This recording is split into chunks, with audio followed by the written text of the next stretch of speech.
amaba horay aadan ugu xirnayn hadda ku soo biir waadna ku mahadsantihiin daawashada barnaamijka wahagaag intaan u gudbin xaaladda bariga dhexe oo caawa bariga dhexa waxaynu ka hormaraynaa waddanka Suudaan halkaasi oo lagu soo warramayo in dhimasho iyo dhaawac badan uu ka dhashay weerar lagu qaaday dalkaasi magaalo ku taal ugu yaraan 7 qof ayaa ku geeriyootay halka 22 kalena ay ku dhaawacmeen weerar loo adeegsaday diyaaradaha aan duuriyaha lahayn ee droneska oo lala beegsaday magaalada Al Ubayd ee caasimadda gobolka waqooyiga Kordofaan ee koonfurta Suudaan sida ay sheegtay shabakadda dhaqaatiirta ee Suudaan bayaan ay soo saartay shabakadda ayaa lagu sheegay in magaalada maanta ay la kulantay weerar ulakac ah oo lagu bartilmaameystay xaafado ay dad rayid degan yihiin iyadoo dadka dhaawaca iyo kuwa dhintay dhammaantood ay yihiin rayid isla markaasna kuwa dhaawaca in badan oo ka mid ah xaaladooda ay liidato bayaan ka soo baxay shabakadda ayaa tilmaamay in bartilmaameedka uusan ahayn goob military balse uu ahaa mid lagu doonayay in lagu kordhiyo khasaaraha dadka rayidka taas oo ay ku tilmaamtay shabakaddu xadgudub weyn oo ka dhan ah qawaaniinta caalamiga ah iyo kuwa bini'aadantinimada sidoo kale waxay shabakaddu sheegtay in weerarada caynkan ah ay muujinayaan dayacaad cad oo loo geystay nolosha shicibka gaar ahaan iyadoo xaaladda bini'aadantinimo iyo tan caafimaad ee dalka ay sii xumaanayso shabakadda ayaa si toos ah mas'uuliyadda dusha uga saartay weerarkan hoggaanka RSF waxayna ugu baaqday beesha caalamka iyo hay'adaha gargaarka inay cadaadis saaraan kooxaha RSF in ay joojiyaan weerarada soo noqnoqday ee markaasi loo geysanayo dadka rayidka waxay kaloo dalbatay shabakaddu in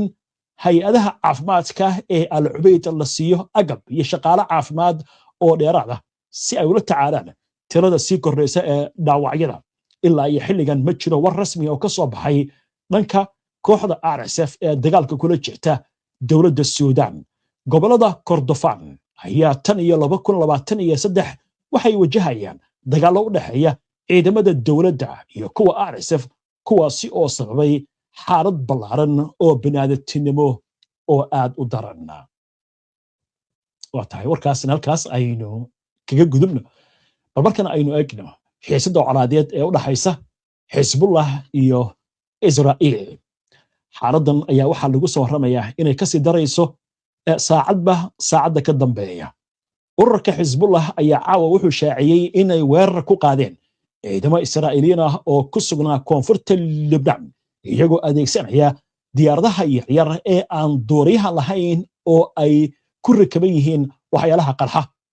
bayaan uu soo saaray ururka reer Lebanon ayay ku sheegeen in weeraradan ay yihiin jawaabaha weerar xadgudub ah iyo jabinta xabad joojinta oo ay ku kacday Israa'iil dhankooda ciidamada Israa'iil ayaa sheegay in diyaaradahaasi ay ku qarxeen meel u dhow ciidamada laakiin aysan jirin wax khasaare ah oo ka dhashay weerarkaasi waa sida hadalka loo dhigay militariga Israa'iil ayaa ku eedeeyay Xisbullah inay si cad u jebinayso heshiiska rasaas joojinta iyagoo ku tilmaamay weerarka mid muujinaya xadgudub soo noqnoqda warbaahinta Israa'iil ayaa ka soo xigatay ciidankooda in Xisbullah ay adeegsatay diyaarado drones oo yaryar gaar ahaan nooca loo yaqaano FPV kuwaasi oo si toos ah loo hago qaar ka mid ah diyaaradahaasi ayaa waxaa la sheegay in lagu hago fiilada fiber optiga taasi oo ka dhigaysa mid adag in laga hortago ama la joojiyo isgaarsiintooda elektroonikada ah isla wararka colaadan diyaaradaha dagaalka ee Israa'iil ayaa la sheegayaa in 3 duqeyn oo isxigay ay ka fuliyeen magaalada Kunin ee koonfurta Lebanon sida ay sheegtay wakaaladda wararka qaranka ee waddanka Lebanon warbaahinta rasmiga ah ee Lebanon ayaa xaqiijisay in duqeymaha Israa'iil ay sii socdaan inkastoo xabad joojin 10 maalmood ah dhawaan la kordhiyay oo lagu daray muddo 3 toddobaad ah taasi oo muujinaysa in xiisadda gobolku ay tahay mid cirka ku laaran war kale oo isla arrimahan la xiriira hay'adda warbaahinta Israa'iil ayaa ka soo xigatay ila xogaal ah oo sheegaya in saraakiisha amnigu ay ka cabsi qabaan burbur ku yimaada isfahamka u dhaxeeya Israa'iil iyo Lubnaan. war intaynu barnaamijka ku jirnay soo dhacay ra'iisul wasaaraha Israa'iil Benjamin Netanyahu ayaa amar ku siiyey ciidanka Israa'iil inay si xoog leh u beegsadaan bartilmaameedyada Xisbullah ee gudaha Lubnaan sida lagu sheegay bayaan kooban oo ka soo baxay xafiiskiisa. arrintan ayaa timid kadib markii Xisbullah maanta gantaallo iyo diyaaradaha aan duuliyaha lahayn ay ku weerartay waqooyiga Israa'iil iyo deegaano ku yaal koonfurta Lubnaan oo ay ku sugan yihiin ciidamada Israa'iil. Xisbullah ayaa maalmahani waxay kordhisay weerarada isdaba joog ah waxaana ay ka dhigtay kuwo maalinle ah kuwaasi oo ay la beegsanayso ciidamada Israa'iil ku sugan koonfurta Lubnaan iyadoo wararkuna sheegayaan in tani ay jawaab u tahay xadgudubyada ay samaynayso Israa'iil. waa tahay gudaha Israa'iil war hadda naga soo gaaray wuxuu sheegayaa banaanbaxyo ballaaran inay ka socdaan magaalada Tel Aviv waxaa lagaga soo horjeedaa xukuumadda Netanyahu. banaanbaxyadan ayaa waxaa la sheegay inay yihiin kuwo ka ballaaran ee banaanbaxyadii ugu dambeeyey. wixii arrimahan ay ku soo kordha intaynu barnaamijka ku jirno ama barnaamijyadeena dambe ayaan idinkugu soo gudbinaynaa haddii alla idmo. waa tahay goordhow waxaan u gudbaynaa wararkii ugu dambeeyey ee xiisadda Maraykanka iyo Iiraan oo mar kale caawa cirka gashay kadib markii ay guul daraysteen wadaxaajoodadii Bakistan garhayeenka ay ka ahayd isla markaasna lagu guul daraystay sidoo kale inay dhacaan wadahadallo la qorsheynayay inay dhex maraan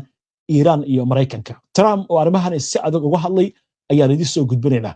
caawa sidoo kale waxaa soo baxday xog xasaasi ah oo sheegaysa in khasaaraha soo gaaray saldhigyada iyo danaha Maraykanka ee wadamada Khaliijka uu ka badan yahay intii hore. weliba warbaahinta Maraykanka ayaa warkan tibinaysa la islahaa wadahadalla dhici doona.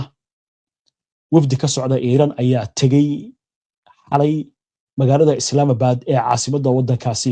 Bakistan. waxaa kaloo la filayay wafdi Maraykan ah inay gaaraan magaaladaasi laakiin wax walba way isbedeleen. Iiraan waxay ku adkaysatay inaan la kulmi doonin ilaa iyo inta Maraykanku go'doominta uu ka qaadayo. Trump intuu xanaaqay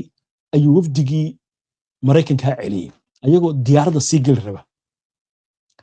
xaaladdu marka waxay ku shareeran tahay cirka. aynu ku hormarna marka hore war ka soo baxay ciidanka Iiraan oo arrintan la xiriira. ciidamada ilaalada kacaanka Islaamiga ah ee Iiraan ayaa ku dhawaaqay inay si buuxda ugu diyaar garoobeen inay wajahaan dhaqdhaqaaq kasta oo cadowgu sameeyo ha ahaado mid dhulka cirka ama nooc kale ah. bayaan ay soo saareen ciidamada IRGC oo laga sii daayay telefishinka dowladda Iiraan ayaa ciidamada Iiraan waxay ku sheegeen inay tahay in Maraykanku u aqbalo xaqiiqda isla markaasna uusan mar kale soo gelin ciyaar uu ku hogaamiyo Benjamin Netanyahu. ciidamada ilaalada kacaanka Iiraan ayaa sidoo kale waxay ka digeen in weerar kasta oo Maraykanka ama Israa'iil ku qaadaan Iiraan uu la kulmi doono jawaab ka weyn filashadooda iyagoo xusay in maareynta iyo xakamaynta Marinka Hormuus ay tahay istiraatiijiyad lama huraan u ah Iiraan. war kale oo arrimahan la xiriira shabakadda wararka ee Faris ee laga leeyahay waddanka Iiraan ayaa ka soo xigatay wasaaradda sirdoonka ee Iiraan in la xiray qof lagu eedeeyay inuu u shaqaynayay Israa'iil iyo 15 kale oo lagu tilmaamay calooshood u shaqaystayaal. sida lagu sheegay warbixinta dadkaasi ayaa lagu qabtay howlgalla amni oo laga fuliyay 5 gobol oo dalka ah. ilaa rasmi ah ayaa sheegay in howlgalladan ay qayb ka yihiin dadaalada lagu xoojinayo amniga gudaha iyo ka hortagga falalka basaasinimada ee wax u dhimaya amniga qaranka. dhanka diblomaasiyadda wasiirka arrimaha dibadda ee waddanka Iiraan Abbas Araghchi ayaa gaaray galabta magaalada Masqad ee saldanadda Cumaan isagoo hogaaminaya wafdi diblomaasiyadeed si ay ugala hadlaan mas'uuliyiinta waddankaasi waxyaabihii ugu dambeeyay ee gobolka. wasaaradda arrimaha dibadda ee Iiraan ayaa sheegtay in socdaalkan uu daba socdo booqasho Araghchi uu ku tagay Bakistan halkaasi oo uu kula soo kulmay mas'uuliyiinta sarsare ee dalkaasi. Abbas Araghchi ayaa waxa uu sheegay in uu la wadaagay Iiraan aragtida Iiraan uu la wadaagay Bakistan taasi oo ah buu yiri mid wax ku ool ah oo lagu soo afjarayo dagaalka laakiin wuxuu yiri shaki waxaynu ka qabnaa sida Mareykanka ay dhab uga tahay diblomaasiyadda kadib bixitaankiisa Islamabad madaxweynaha Mareykanka Donald Trump ayaa sheegay in Washington aysan wafdi u diri doonin halkaasi waxaana uu sheegay inaysan jirin sabab ay halkaasi wafdi ugu daraan wuxuu tilmaamay inuu baajiyay socdaalkii Islamabad ay ku tagi lahaayeen Stephen Witkoff iyo Jared Kushner waxaana intaasi uu ku daray in waqti iyo dadaal badan lagu lumiyay xaaladda taagan isagoo xusay inay jiraan khilaafaad gudaha iyo jahwareer daran oo ka dhex jira hoggaanka Iran wuxuu ku celiyay in xaaladdaasi ay keentay in xitaa Iran gudaheeda aysan jirin cid loo garanayo inay talada hayso waa sida dalka u dhigay hadaladan ayaa imaanaya xilli ay sii kordhayaan xiisadaha colaadeed iyo kuwa dhanka diblomaasiyadda ee u dhaxeeya Washington iyo Tehran waa hagaag intii aynu hadda barnaamijka ku jirnay war degdega soo dhacay Trump wuxuu leeyahay mar allaali markaan baajiyay wafdigii Mareykanka ee tagi lahaa Islamabad 10 daqiiqo gudahood wuxuu yiri waxaan helnay warqad ka timid Iran wasi hadalku dhigay wuxuu leeyahay warqadan oo warqad wanaagsan laakiin muusan sheegin faahfaahinta laakiin isla markiiba Iiraaniinta ay ka daba qaatay waxay yiraahdeen waxba kama jira anaga waxaan u gudbinay dukumentigii aan diyaarinay iyo jawaabaheennii Pakistan laakiin anaga wax toos ah oo aan u dirnay Trump ma jirto marka wuxuu ka wadaa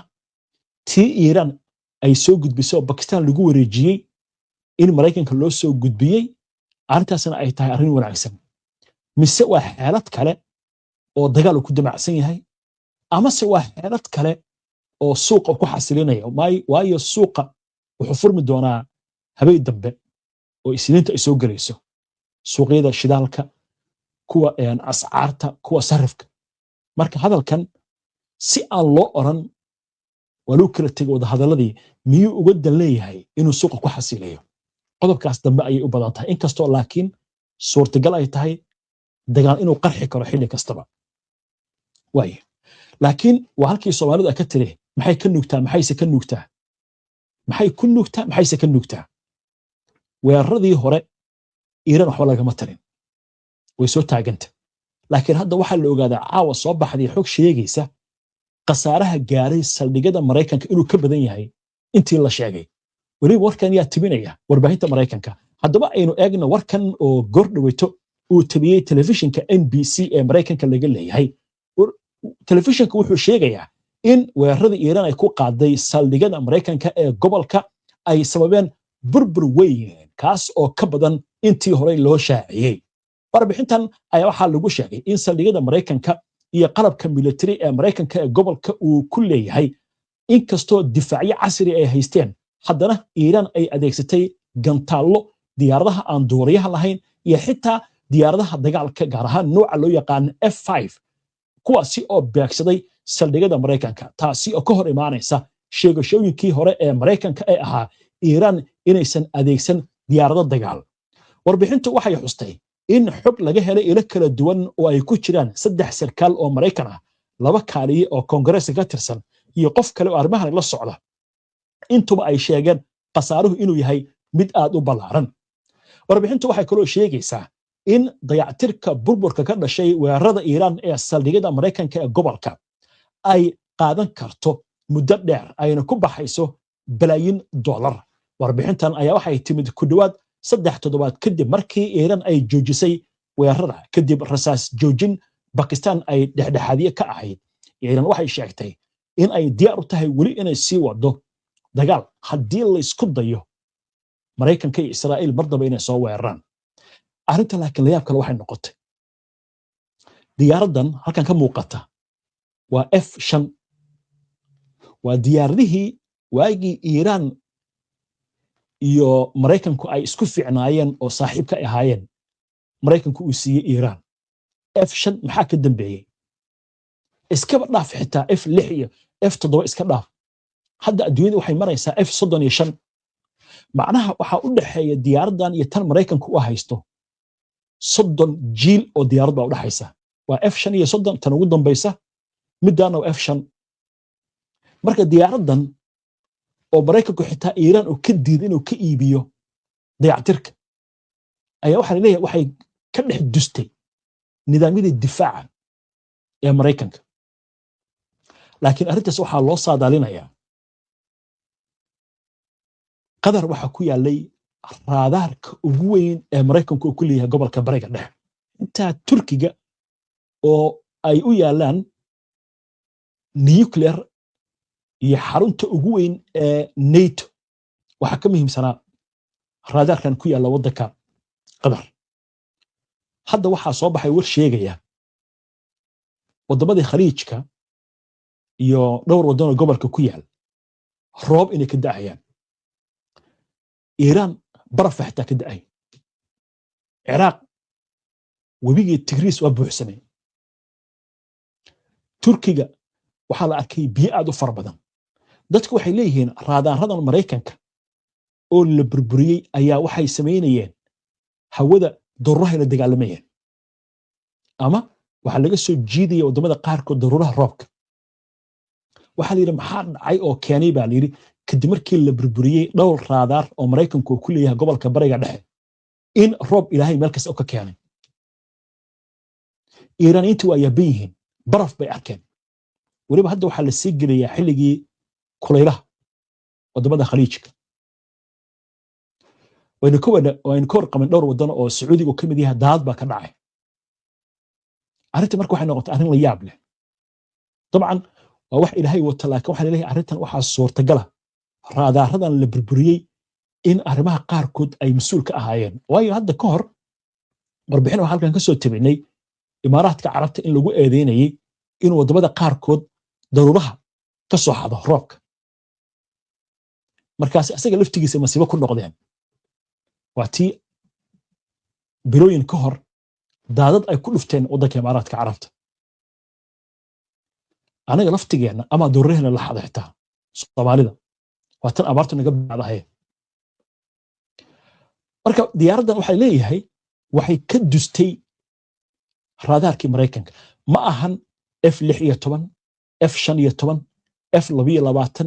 F18 F35 waa F5 weeye goorma la isticmaalay 1970 weeye arrinta marka waxay noqotay arrin la yaab leh sheekada marka waxa la leeyahay waxay ka hor imaanaysaa warkii uu sheegay madaxweynaha Maraykanka uu lahaa Iiraan ciidankeedana waa burburinay haday noqon lahaayeen ciidamada badda iyo ciidamada cirka arrinta kale oo xajiibka waxa weeye oo la yaabay ayaan dhaweeyay markuu tagayay Iiraan taliyaha ciidanka Pakistan 5 diyaaradood oo Iiraan ay leedahay ayaa soo galbiyay oo diyaaradaha dagaalka ah geesaha ka soo galay diyaaradiisi waxa la yiraahdaa diyaaradaha xagee ka soo baxeen sootii garoomadii la burburiyay marka arrintan waxay calaamad u tahay baa leeyahay Iiraan awoodeedii inaan la dhaawicin bal iska dhaaf waa la burburiyay xitaa waa hagaag wuxuu ku soo kordhay waynu arki doonaa arrimahaasi imika waxaynu soo gaarnay sheekadii ugu dambeysay ee barnaamijka aynu ku soo gabagabayn jirnay aanab waxaynu ku soo qaadanaa sheeko ka duwan sheekooyinka barnaamijka aad ku soo daawateen marayka Gaza 2 sano iyo dheeraad darxumo dagaal diif colaad dhimasho dhaawac gaajo qax ayaa ka taagnaa laakiin hadda arrin cajiib ayaa ka soo yeeraysa maanta hor doorasho ka dhacday Daarabalax